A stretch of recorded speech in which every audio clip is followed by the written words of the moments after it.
Hello, everyone, and welcome to another episode of the English Hour. Today, I have a special guest. I have my friend Talif with me, and we'll talk about being a good and a great teacher. We'll talk about what makes a teacher good and what makes a teacher great.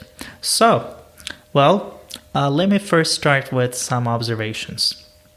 I think there are certainly a number of differences between good and great teachers. And a great teacher can really help students fulfill their potential, whereas a good teacher can lead them in the right direction, but not necessarily enable them to fulfill their potentials. So when I say a good teacher and a great teacher, what comes to your mind, Talif? What do you think is the difference between a good and great teacher versus a mediocre teacher? Well, I mean, there is also the mediocre teacher, which I don't really want to talk about because I think everyone has had some experience with that type of teacher. Mm-hmm. Yeah, I think a great teacher is someone who motivates their students to, as you said, to realize their potential. I use the word realize here in both meanings. I mean to understand that they have certain capabilities, they can do things, and at the same time realize in the sense that make them come true. So you need to help students understand that they are capable of certain things. They can. I mean, they are good at something because sometimes. I mean, especially when you are young, you may not realize your strengths and weaknesses. I mean, and you do things only because people tell you to do. So a great teacher, I think, helps students in this way to make them realize that every person is unique, and it's a very big step to understand that uniqueness. And a great teacher helps you to realize that you're unique. But I have something to say here. Mm-hmm. Unfortunately, I think it's very difficult for teachers to spot the unique traits, abilities of their students in a crowded environment. Because, for example, if the classroom is very crowded and if there's a broad curriculum that the teacher needs to cover, it becomes really difficult to pay special attention to each and every child. I am sure that each and every child or student needs that attention, but sometimes due to the environmental constraints or restrictions, limits, whatever you call them, it's not always possible, and I think that's a pity. That's a pity in the traditional educational sense. Yeah, unfortunately, we are not living in an ideal world. And that's certainly not the case when it comes to education. Our classes, especially in state schools, are really crowded. And the teachers here do not have the opportunity to attend to the needs of all students. That is the truth. I concede that. But at the same time, for example, when I take the responsibility of a classroom, the first day I try to learn the names of all students because this is very precious. I mean, they feel that you are valuing them as individuals. Sometimes it takes, weeks for teachers to learn the names of students, especially if you have a crowded class. That may take a while, but at least you have to make the students feel that you are making the best you can to learn them better, to understand them. This really creates a difference. This is a simple thing, but it makes a huge difference in the classroom. I can definitely relate to that. For example, like when I was taking classes and when a teacher of mine or when a professor of mine was able to remember my name, like after several years, I'd be impressed. Mm-hmm. Like, whoa, this person still remembers me from this class. That's impressive. Mm-hmm. Or, as you said, when you're in a crowded classroom and generally in many classes, in the first class hour, the teacher asks the names of students, okay, you introduce yourself and so on. But if in the second class, if that teacher is able to call everyone by name, that's very impressive. And I've seen cases where that happened. I was like, whoa, that's impressive. This is a very crowded classroom and the teacher knows everyone by their names. That was impressive. For example, when I did my practicum at Robert College, I wanted the student list and the photographs of the students before even the first class, and I learned the names of the students even before I stepped in that classroom. And it was really good, not only for me but also for the students. Yeah, that's impressive. Or you could have simply Googled them to see how they look like. Because, those photographs and the real life photos might be very different. Okay, so when I was thinking about a good teacher and a great teacher, I think I realized that a good teacher is someone who has good subject matter knowledge. So a good teacher is someone who really knows his subject, what he or she is going to teach, and does his or her job well in terms of teaching. But a great teacher, I think, on top of being a subject matter expert, a great teacher is also a great coach, a motivator. A great teacher is much like a football coach. So you have to be a player, but you also have to motivate the team, the students, to see their strengths and weaknesses and then plan things accordingly. So I think that coaching part is one of the differentiators between a good and a great teacher. What do you think? Yeah, there are such discussions in the education literature as well. Teacher might not be the right word even. The teacher coach in a classroom is a facilitator, is a moderator maybe. Okay, you facilitate the learning. As long as there is no learning, we cannot talk about teaching. Okay, you are a teacher provided that your students learn. Not necessarily. I think you can teach life to your students. Yeah, but they learn, right? They learn about life. But I think each and every conversation results in some form of learning. That's how I feel. Yeah. It doesn't have to be formal learning, but it's a learning and teaching kind of interaction. Yeah, but you're again referring to learning, right? Yeah. So while we are talking, I'm learning from you, and in this context, you are becoming a teacher at the same time. You're becoming a teacher because I'm learning from you. But it happens both ways. I'm learning from, because, I think when there is an interaction, we learn something. When I say something, you learn something. When you say something, I learn something.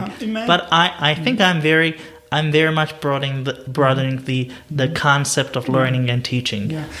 Imagine that, what you say makes sense, but for some reason, I have difficulty understanding you. I do not comprehend. I do not learn. Yeah. In this scenario, you're not teaching. Sure, you can say that.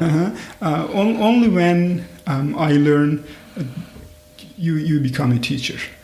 So I think in order for us to talk about teaching, there should be learning.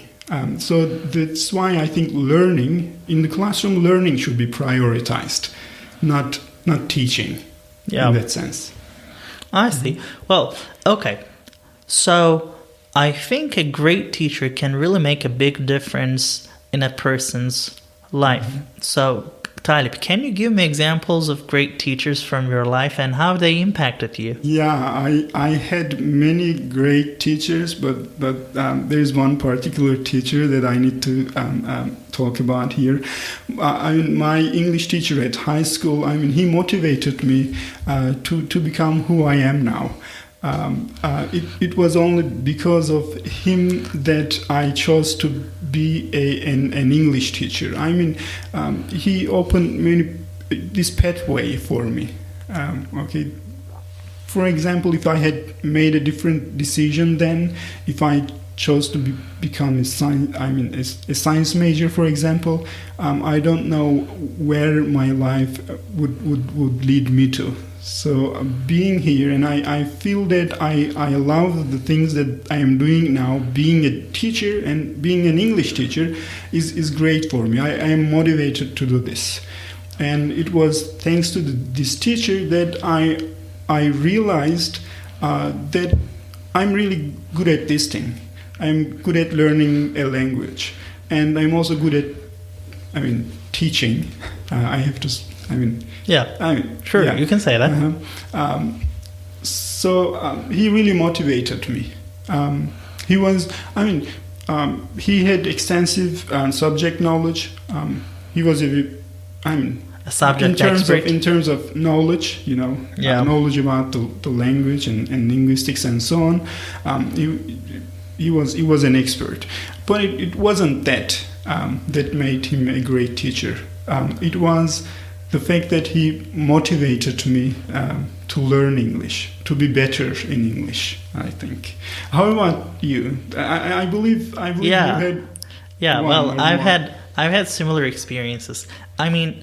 First of all, I'd like to thank all the great teachers I've had throughout my life, because I think I've had great teachers in primary school, in high school, and in college. For example, when I was in primary school, I was taught in a village, basically, in a rural part of Trabzon, and we didn't really have a lot of opportunities. We didn't have a lot of books. We didn't have a lot of teachers.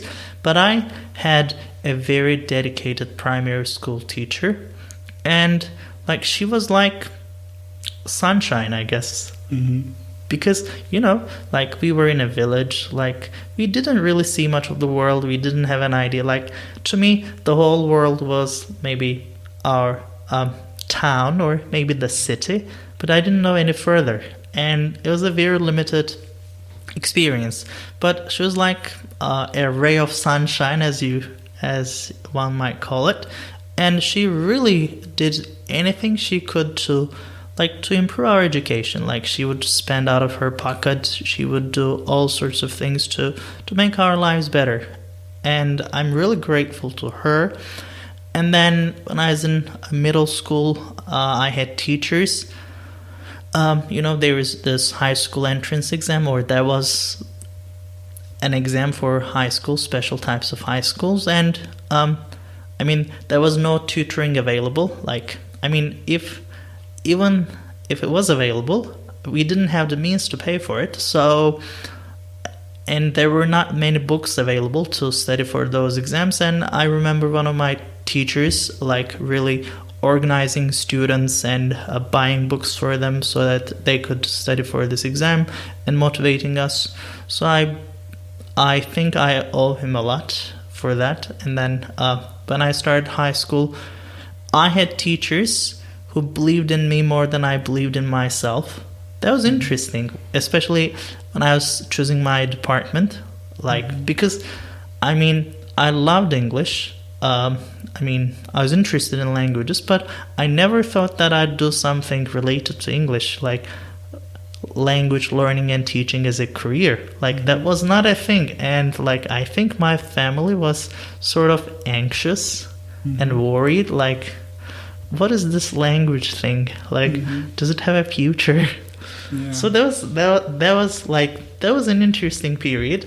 But again, my teachers, a couple of my teachers, they really believed in me. They were like, okay, you should definitely come do this.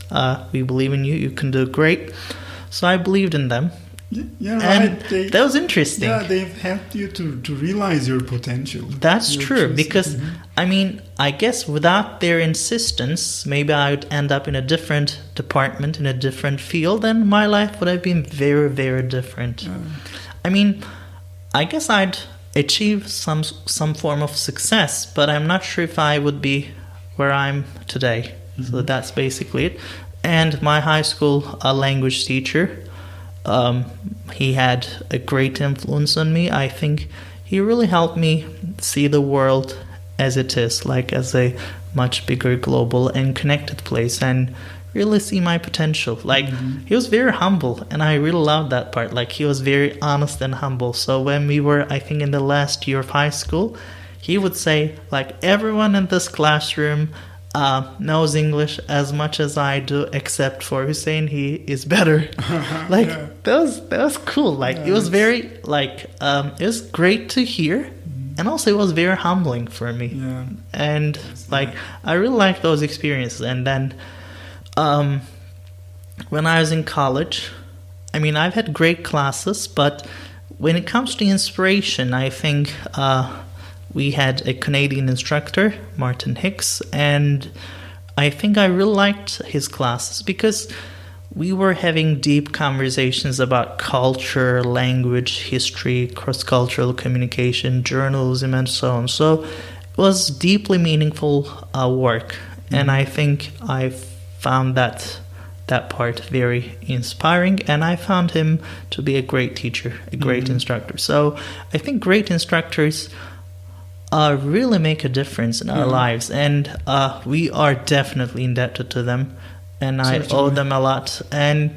But outside of the formal school system, so when we talk about great teachers, generally we think about people as teachers or teachers in a formal role. But there are people outside of the school system who really can teach you a lot and can be a great teacher. And I know such people from my life. I wouldn't really name names, but there are people in my life that I think are great teachers, and I really learn from them, and I really enjoy the conversations that I have with them. Like, maybe they have more experience in life, maybe they have more experience in business, maybe they have more experience in social relations and so on, but it's always a pleasure to talk down and talk to them. Like, it's a very sort of enriching and fulfilling experience. Yeah, from what you have said so far, I mean, it is very difficult to define the characteristics of a great teacher because you have mentioned different things, right? For example, your primary school is a different teacher than your high school teacher, and they have contributed to your life and career in different ways. So certainly, it may be about the interaction you have with them. But one thing that strikes me is that you have had confidence in all of them, and they had confidence in you. Maybe this is something important, right? Yeah, trust and confidence. Trust and confidence. Yeah, these are important. It definitely matters because, I think. This is very interesting. I think it has also shaped my teaching. I've had experiences with students. I'll refer to that, but this is a great point, I think. So when I was referring to the high school period and how they encouraged me to follow a language career, as I said, I didn't really know about careers in languages, and I didn't really know if I would be a good fit, but they were able to see what I could do. Like, they were able to see the potential that I had, but I didn't realize. And it was very, eye-opening, or it was a milestone. And then sometimes when I work with my students, for example, I work with a student from a prep class who failed maybe 2 or 3 times. So that person is mentally down, and he doesn't feel great. And so we start having classes, lectures, and after a few classes, I see that the student is doing better. Maybe we're working on his essays. He still has a lot of problems, a lot of mistakes, errors in his writing, but from the improvement that he makes from one class to another, I can feel that he'll do great over maybe a 4-week or 5-week period. The student does not really see it because he has never done it before. But since I've had that experience with other students, I know that that student will succeed if that student continues on that path. Maybe the progress is slow, but I have confidence in that student, and I tell him you're gonna do this. It's gonna happen. Right now, you're not able to see the end result. Right now, you're not able to see the light at the distant end of the spectrum. But it's there. It's gonna happen. I have confidence in you. This is gonna happen. But you should keep at it. So I think maybe these experiences that I've had, in which my teachers had a lot of confidence in me, instilled a sense of confidence in me towards my own students. Maybe it's like a master versus apprentice type of transformation over the years. Yeah, probably. And I watched this interesting TED Talk. The gist of the talk was that fake it until you make it. So if you say that you can't, there is little likelihood that you will be able to do something. Sure. For example, it is. I mean, I was in Levant. I saw this family, father and mother, and the little kid. The father only had a bag in his hand. They saw the bus that they were going to take. It was in the bus station, and they were a little far from it. The father said that no, we can't catch it. We've missed it. The mother started running immediately, and they caught the bus. If you say that I can't, you certainly will not be able to achieve it. Or you will not take action. Yeah, but when you don't take action, you don't succeed. Yeah, but if you say that you can, then you can do it really. And even if you can't, you will feel. You will not feel bad because you have tried it. Yeah. That is also very important. Believing in yourself and working towards it. Maybe these teachers allowed us to believe that we can. Sure. And that is maybe what made the difference. It really makes a world of difference. It sure does. And since you mentioned your family, I think when we talk about teaching and learning in the broad sense, they are also very important in terms of motivating you, in terms of triggering the interest in you. I mean, it doesn't matter towards what that interest is, but if they can help you, realize that you like something, you want to do something, you're good at something, that really makes a difference. It does. Mm-hmm. Well, I think we should all take a moment to remember and pay tribute to our teachers who have made an impact in our lives. And I'd like to thank all of them, one by one, because I think they've had a great influence, a great impact on me, and thereby on the world. Because like when you're a teacher, when you make an impact on a student's life, then it spreads. Like that student might make an impact on another person's life. And if that person is a teacher himself or herself, then he or she can make a bigger impact on other students. It's like an exponential impact. So you do something right, and then you start a chain reaction. And as you said, it might turn into a butterfly effect. Like one single act of kindness and one single right action could lead to a lot of positive outcomes. So I'd like to, as I said, thank all of my teachers who have made this possible. And I really appreciate what they've done so far for me and for their students. Yeah, so would I. Okay. I think we could talk about this, for a very long hours. time. Yeah, sure. Well, this is a good time to wrap things up. And as I said, let's take a moment to remember and appreciate what they've done for us, and let's be sort of respectful and what? Yeah, maybe your followers could write about the teachers who it'd be great. Like them. Just write about the teachers and the good memories that you've had with your teachers. Like write about the teachers that have made a great impact on your life. As I said, I've had a number of great teachers, and I really respect them. I really love them, and I really appreciate their efforts. So, well, we'll see you in the next episode, and goodbye for now. Goodbye. Bye-bye.